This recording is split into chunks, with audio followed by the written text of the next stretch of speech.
조갑제 TV 시청자 여러분 안녕하십니까? 2022년 4월 15일 오전 11시 30분입니다. 이 순간 세계의 탑 뉴스는 우크라이나 군이 미사일을 쏴가지고 흑해 연안에 있던 러시아 흑해 함대의 기함 모스크바호를 격침시켰다는 뉴스입니다. 이 놀라운 뉴스입니다. 이 모스크바호는 기함입니다. 기함을 영어로는 플래그십이라고 합니다. 그 지휘관이 타서 함대를 통솔한다는 그런 뜻이죠. 기함이고 15,000톤 그리고 길이가 한 180m 되는 아주 러시아 해군의 말하자면 자랑입니다. 이게 흑해 연안에서 한 100km 해상에 있다가 우크라이나가 쏜 대함 미사일 넵튠 미사일을 맞고 격침되었다는 게 이게 우크라이나 군의 주장입니다. 러시아 측의 발표는 약간 달라요. 탄약 창고에서 불이 나가지고 이 배를 예인하던 중에 폭풍을 만나서 침몰했다 이렇게 발표를 하고 있는데, 서방 정보기관에서는 우크라이나의 군의 발표가 정확한 것 같다라고 지금 평가를 하고 있습니다. 이 넵튠 미사일은 우크라이나가 구소련 미사일을 이렇게 자기 나름대로 개량해서 개발한 건데 트럭에서 쏜답니다. 쏘면은 이게 한 200km까지 날아간다고 그래요. 그런데 저런 큰 배를 육상에서 쏜 미사일이 맞춰서 침몰시킨 것은 세계에서 처음입니다. 실제 전쟁에서는 이게 처음입니다. 여기 한 500명의 수병이 타고 있었다고 하는데 그들 중에 몇 사람이 죽었는지 이건 아직 확인되지 않았으나 침몰했다는 것은 이제 확인이 되었습니다. 러시아 군 당국이 공식적으로 발표를 한 겁니다. 이 배는 이 모스크바호, 또 이름도 모스크바호잖아요. 이게 참 상징적입니다. 이 선박이라는 것은 떠다니는 영토입니다. 그 선박은 주권을 갖고 있습니다. 왜냐하면 영토의 연장으로 보는 겁니다. 쉽게 말하면 모스크바가 침몰한 겁니다, 이거. 그리고 기함이라고 하면은 이게 해군 전체에서 하나의 중심적인 위치에 있으니까 이게 미사일 맞고 그냥 가라앉아 버렸다. 이게 러시아 군과 러시아 사람들에게 주는 충격이 대단할 것이라고 생각합니다. 더구나 여기가 상징성이 한두 개가 아닙니다. 이 바로 모스크바 함이 개전 초기에 흑해에 있던 스네이크 아일랜드라는 그 요새를 지키고 있던 작은 섬을 지키고 있던 우크라이나 군에 경고를 했습니다. 항복하지 않으면 포격하겠다 하니까 엿먹으라 하면서 욕설을 했습니다. 그리고 집중 포격을 받아가지고 상당수는 죽고 나머지는 포로가 됐는데 나중에 이 포로 교환으로 생환이 되었습니다. 여기에 대한 복수를 한 셈이죠. 자, 이게 앞으로 이 전황에 심리적 영향이 대단할 것이라고 저는 생각을 합니다. 이 해군은 기함이 가장 중요하고, 옛날 같으면은 이게 배틀쉽이라고 그래가지고 전함이 이 해전의 주역이었습니다.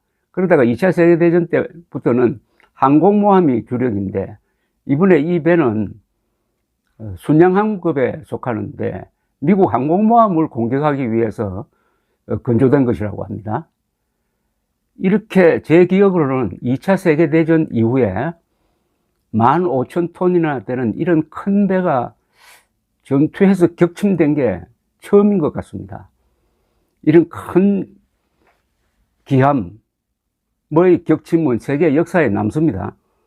밀리터리 매니아들은 잘 아시겠지만은 1941년에 독일 전함 비스마르크호가 이 북해 쪽으로 나와가지고 작전을 할 때 영국 해군이 총력을 다해서 그 비스마르크호를 추적을 했습니다. 비스마르크호는 당시에 배수 톤수가 5만 톤인 세계에서 가장 큰 전함 중에 속했습니다. 2차 세계대전 때 투입된 배틀쉽 전함 중에서 가장 큰 전함은 일본이 가지고 있었던 야마토 무사시, 6만 톤이 넘습니다. 이 독일이 그때 5만 톤급의 비스마르크호를 진수해가지고 북해 작전에 투입을 했는데, 이걸 추적하기 위해서 영국 해군이 총동원되었습니다. 그러다가 드디어 비스마르크호를 발견하고 그때부터 해전이 벌어지는데, 이때 비스마르크호가 쏜 함포가 영국에서 가장 큰 전함이던 후드호의 탄약 창고를 때렸습니다. 그래서 폭파해 버렸습니다. 이 한 방에 1419명의 그 수병들이 타고 있었는데, 그 중에 3살만 빼고는 다 죽었습니다. 그러니까 1416명이 한 방에 가버린 거죠. 그 다음에 이 비스마르크호가 탈출을 했습니다. 그 다음에 추적이 벌어집니다. 후드호가 격침된 게 1941년 5월 24일인데, 그러다가 그 3일 뒤에 드디어 영국 해군이 비스마르크호를 발견했습니다. 비스마르크호는 그때 고장이 나가지고 좀 서행을 하고 있었습니다. 포위를 했어요. 비스마르크호를 포위를 하고, 프린스 오브 웨일스라든지 이 유명한 영국 해군의 전함이 집중 포격을 해가지고 비스마르크호를 격침시키는 데 성공합니다. 그때 비스마르크호에는 2200명이 타고 있었습니다. 그 중에 114명만 살고 나머지는 다 죽었습니다. 그러면은 비스마르크호를 격침시킨 이 프린스 오브 웨일스라 하면은 무슨 뜻이냐 하면은 웨일스의 왕태자다, 왕세자라는 뜻인데, 보통 영국 여왕의 후계자, 장남을 그렇게 합니다. 프린스 오브 웨일스. 지금 찰스 왕태자가 프린스 오브 웨일스입니다. 이 프린스 오브 웨일스란 선박의 운명은 또 어떻게 되느냐, 이 자꾸 꼬리에 꼬리를 묻니다. 그러니까 41년 12월 7일 일본 해군이 진주만을 기습을 해가지고 태평양 전쟁이 일어납니다. 이때 프린스 오브 웨일스 전함은 리펄스라는 이 순양함과 함께 저 말레이시아 근해에 와 있었습니다. 이때 일본의 함재기, 일본의 전투기가 떠가지고 프린스 오브 웨일스를 격침시킵니다.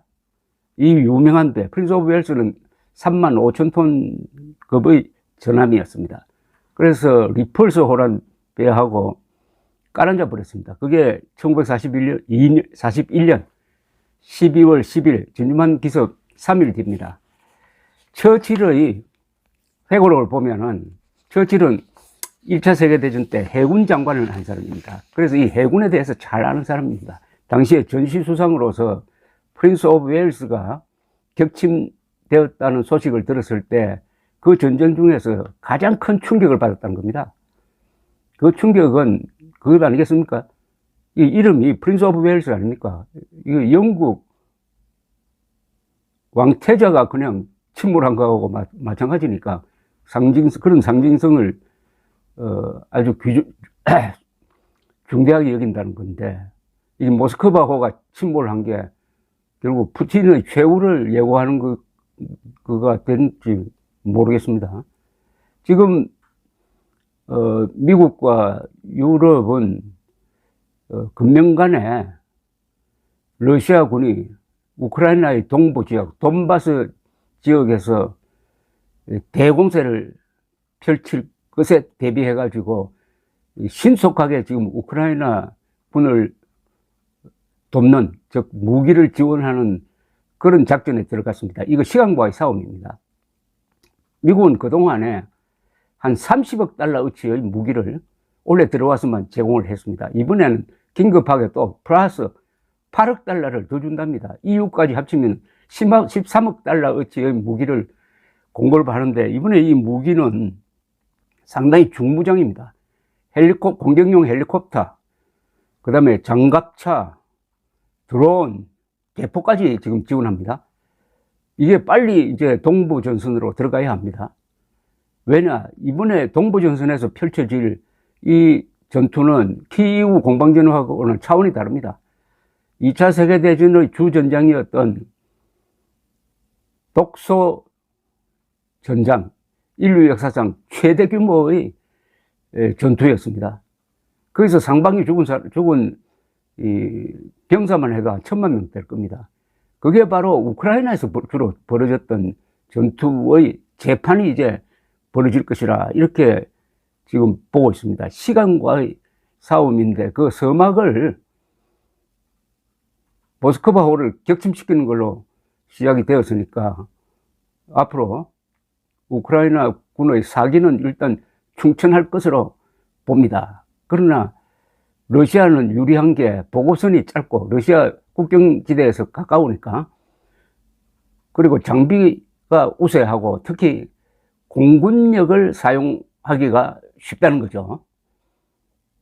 우크라이나의 장점은 뭐냐? 지금 날씨가 따뜻해지니까 해동이 되어가지고 이 평야지대가 진창이 되어서 이 탱크가 기동하기가 어렵다. 그 다음에 사기 충천하다. 러시아군은 아직도 키이우에서의 충격적인 패배에서 벗어나지 못하고 있다. 이렇게 되면은 얼마나 빨리 서방 세계가 무기를 지원하느냐가 되지 않을까 하는 생각이 듭니다. 그래서 아마 금명간에 러시아가 대공세를 펼치는데, 그 목표는 5월 9일까지 이 동부지방이라도 장악을 해서 5월 9일 2차 세계대전 전승일에 모스크바에서 푸틴이 나타나가지고 우리가 이겼다고 선언하고 여기서 정전 협정 맺고 적당히 이 전쟁을 마무리하려는 그런 계획을 가지고 덤비고 있습니다. 자, 이제 흑해에서 모스크바라는 이름을 가진 순양함, 중순양함이죠.